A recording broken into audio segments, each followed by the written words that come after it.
Decisiones, estrategias, consecuencias en Nada Secreto. El análisis político con Ramón Estrada. Ramón, buen día, ¿cómo estás? Muy bien, muy buen día, Mario, para vos y el equipo de la radio. Bueno, hemos tenido la novedad ayer de la reunión del gobernador de la provincia con el ministro Caputo, el ministro de Economía, con quien se había reunido ya en mayo, pero ahora han concretado un acuerdo por el cual a partir de los próximos días se va a reanudar la obra del acueducto La Florida 2 y la Nación va a empezar a pagar en 12 cuotas una deuda que mantiene con la provincia por construcción de viviendas de la época de Rodríguez Sá. ¿Qué te sugiere ese encuentro a esta altura y cuando hay otras gestiones ante gobernadores de provincia para acercarlos al gobierno nacional? Y primero de todo hay un timing político de haber esperado y haber sostenido este encuentro a días de la elección nacional. Si uno hace un repaso de las actitudes del gobierno provincial, o más específicamente del gobernador Claudio Javier Poggi, cuando se desmarca de esta contienda electoral legislativa 2025, donde dice que están sumida la política en una polarización entre el oficialismo y el kirchnerismo, donde él no quiere jugar abiertamente, no pone abiertamente ningún candidato con su frente electoral que lo llevó al gobierno provincial, se desmarcó y dejó, no hubo manto de sospecha en primer momento de que la candidata por la Libertad Avanza, su ex ministra y ex cofundadora de Avanzá y partícipe en la Cámara de Diputados, fuese alguien que estuviera ligado a la Libertad Avanza por intermediación de su aparato político. También pudimos escuchar al vicegobernador diciendo de que no se iba a inmiscuir el gobierno provincial en nada lo que estuviese referido a la campaña electoral. Lo cierto es que la foto de ayer demuestra otra actitud que también, si vemos días atrás con el lanzamiento del plan de viviendas en la provincia de San Luis, que podría haber esperado pasar la fecha de las elecciones, o se podría haber hecho con antelación, porque después de las elecciones provinciales de mayo hasta la fecha ha habido un largo trayecto, un largo tránsito por donde ha pasado la política, donde hemos estado abyectamente en otro puesto, en otro punto de la política local. Se podrían haber hecho estos anuncios con otra antelación. Lo cierto es que se esperó a último momento y con la gracia de que a los días estas reuniones no son sorpresivas. A ver, el que quiera creer que la reunión que mantuvo el gobernador con Luis Caputo, donde terminaron acordando la reactivación económica, la reactivación de obras, y un plan de pago 12 cuotas de la deuda del Estado que tiene con viviendas ya ejecutadas, dice que esto fue de un día para el otro. No, esto se va en una premura, y también habría que asociarlo con la estrategia del gobierno nacional luego de la derrota de la provincia de Buenos Aires, donde a los días se conoció que Lisandro Catalán iba a resurgir el Ministerio del Interior para restablecer vínculo con las provincias más cercanas o más aliadas. Acá sí podemos decirlo sin tapujos de que el gobierno de San Luis ha sido un gobierno aliado al gobierno nacional, en el cual vemos que esta distribución de fondos y reactivación de obra pública corresponde a un patrón desigual, porque hay muchas provincias, por no decir todas, que están solicitando la reactivación de obras públicas en sus provincias, también el pago de deuda, y no se trata de la misma manera. Si bien, como decía, Lisandro Catalán, nuevo ministro del Interior, se reunió con gobernadores, esto va avanzando poco a poco, es decir, quien maneja la billetera y quien abre los grifos de los recursos es Luis Toto Caputo, quien da apertura económica y trata de oxigenar en cierta medida a los gobiernos provinciales, y en este caso al gobierno de San Luis, cuando estamos a horas de las elecciones nacionales. Previamente también estuvo la visita de Sandra Petovelo en Terrazas con el gobernador. Entonces hay una cantidad de elementos que prueban y muestran el acercamiento fehaciente del gobernador Poggi para con la Libertad Avanza. No ha necesitado de un acuerdo explícito como sí lo han hecho otros gobernadores, como Cedero en Chaco, como el Mendoza, acuerdos donde se vincula directamente la Libertad Avanza con el gobierno provincial. En este caso, el manto de sospecha cae de que hay un acuerdo implícito por las actitudes que viene teniendo, y sobre todo entendiendo de que sacarse una foto con Luis Caputo significa sacarse una foto con Javier Milei directamente, el hombre de confianza que maneja la economía, y con Sandra Petovelo, una férrea amiga y defensora de la gestión de Javier Milei. Uh-huh. De hecho, la vez anterior que habían hablado sobre esta situación había sido con Franco, ya jefe de gabinete, en junio del año pasado. Y más recientemente había habido un encuentro con Caputo en mayo, creo que fue de este año, en el que Poggi fue a pedirle que pusieran en ejecución estas cuestiones, y ahora aparentemente ha conseguido que efectivamente se firme la reanudación de la obra y el pago de esa deuda. Pero quedan al margen otras cuestiones que había prometido el gobierno nacional. La reparación de la avenida Santos Ortiz, que también anunció el gobierno nacional que había comenzado y que todos vemos que sigue en el mismo estado, ¿no? Que hasta el mismo senador Abdala sí. lo llegó a postear en sus redes sociales, sí, como sí. que era una obra del gobierno nacional y no del gobierno provincial, diferenciándome. Acá lo que también se mezcla un poco es que hay que separar, porque se está mezclando el protocolo y la campaña en un mismo acto. Por parte protocolar, está bien de que el gobernador asista a Casa Rosada, al Ministerio de Economía específicamente, con el ministro Luis Caputo, que firmen esa reactivación de obra pública y el pago de una deuda, pero no queda decir que la campaña está de por medio. Entonces mezclar el protocolo y la campaña política, viendo también lo que está sucediendo en los alrededores de la campaña política de Javier Milei, donde estamos viendo lo que sucede con José Luis Espert. Sí. Estamos viendo lo que sucede con Milei en Tierra del Fuego, y donde estamos viendo que los principales operadores políticos, armadores políticos, que siguen siendo los primos Menem y Sebastián Pareja principalmente, bajo la conducción de Karina Milei, buscan cuidar lo que es la marca presidencial, tratan de que esa sea la apuesta, de que Javier Milei sea la marca presidencial más allá de los candidatos.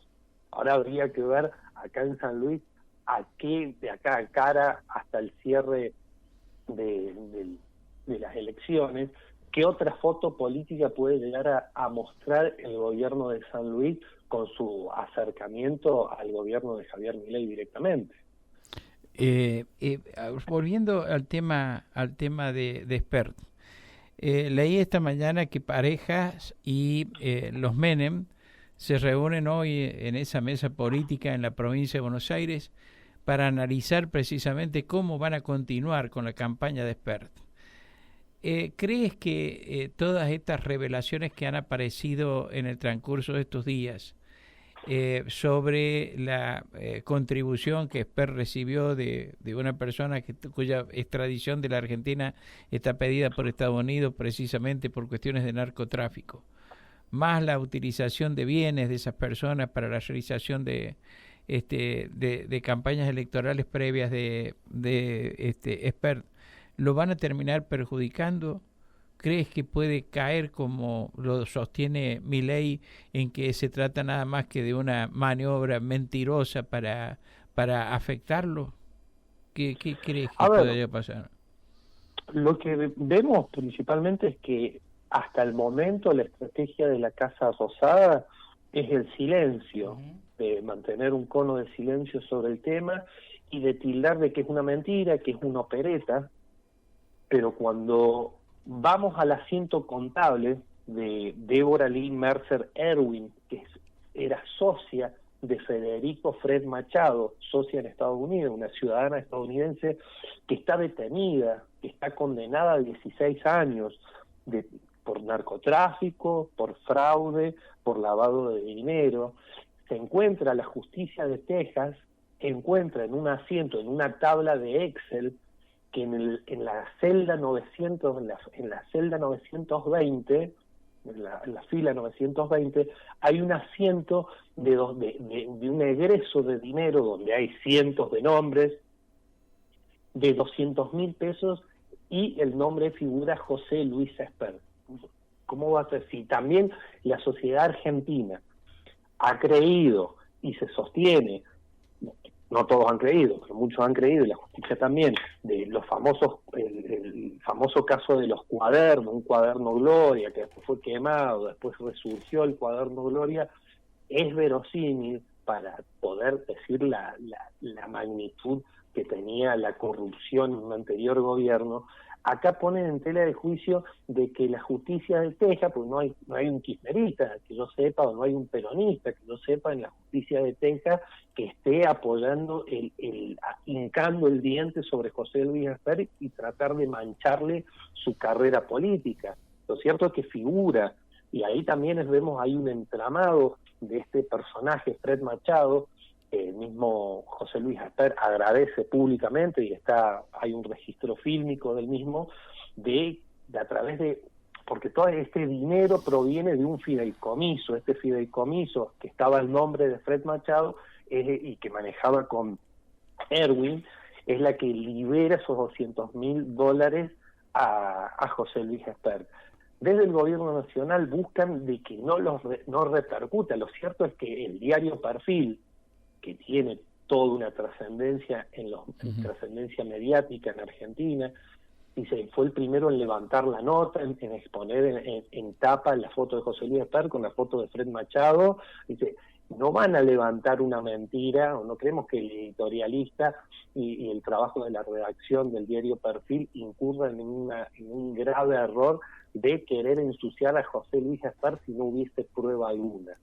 Está desesperada realmente la Casa Rosada, tanto los Menem, Parejas, Karina, sobre todo Karina, que nunca fue afín a José Luis Esper, nunca le terminó de cerrar. Recordemos que José Luis Esper había competido en la boleta de Horacio Rodríguez Larreta en el 2023, y recién en el 2024 se suma La Libertad Avanza, y luego Javier Milei lo encumbra junto a Adorni en un acto en el Luna Park.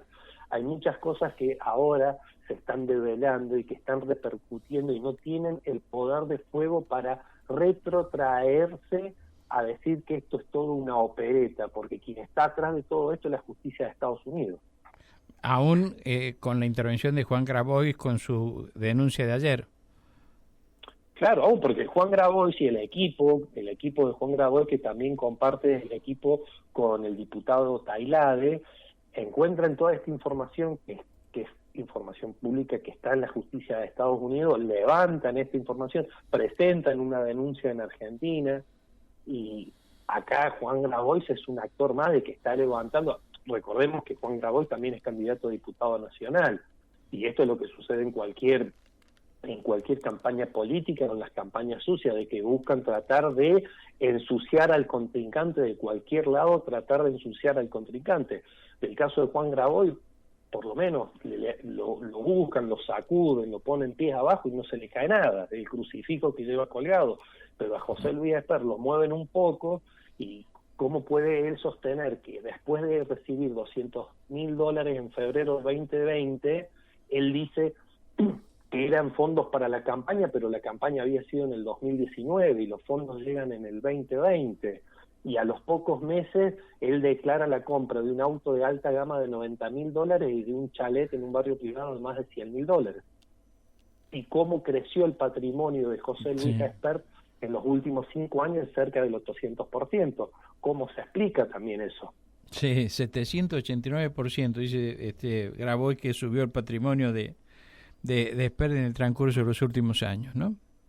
Exacto. Esa es la proporción que da, además de otra serie de detalles, que de confirmarse todo, está bien, mucho viene, como vos señalas, de la información de los Estados Unidos, pero de confirmarse todas esas cuestiones, realmente, bueno, estamos ante un verdadero escándalo, ¿no?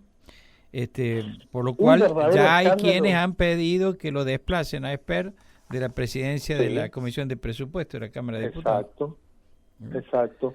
Un verdadero escándalo y también un indicio, un claro indicio de cómo avanza en Argentina la narcopolítica. De cómo está avanzando la narcopolítica, que si uno recorre la región de América Latina, la narcopolítica está muy vinculada en distintos países. Por tomar un dato, en Paraguay la narcopolítica está muy avanzada y compartimos una frontera.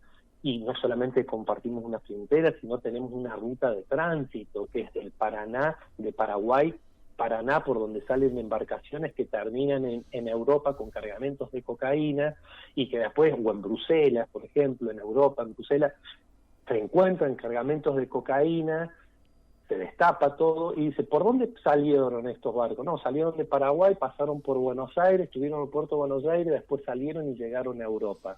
Entonces se está habilitando de que en Argentina, esa Argentina que tradicionalmente se ha visto como un país de tránsito en cuanto al tema de drogas, más reciente se está observando cómo hay una creciente producción y consumo, por lo tanto que hay una preocupación a nivel nacional de distintos organismos y distintas organizaciones, entonces están viendo que hay preocupación en el avance de la narcopolítica. No olvidemos que el episcopado de la Iglesia Argentina lo ha informado de que en varias oportunidades de que cada vez que el Estado se retira, avanza el narco de una u otra manera.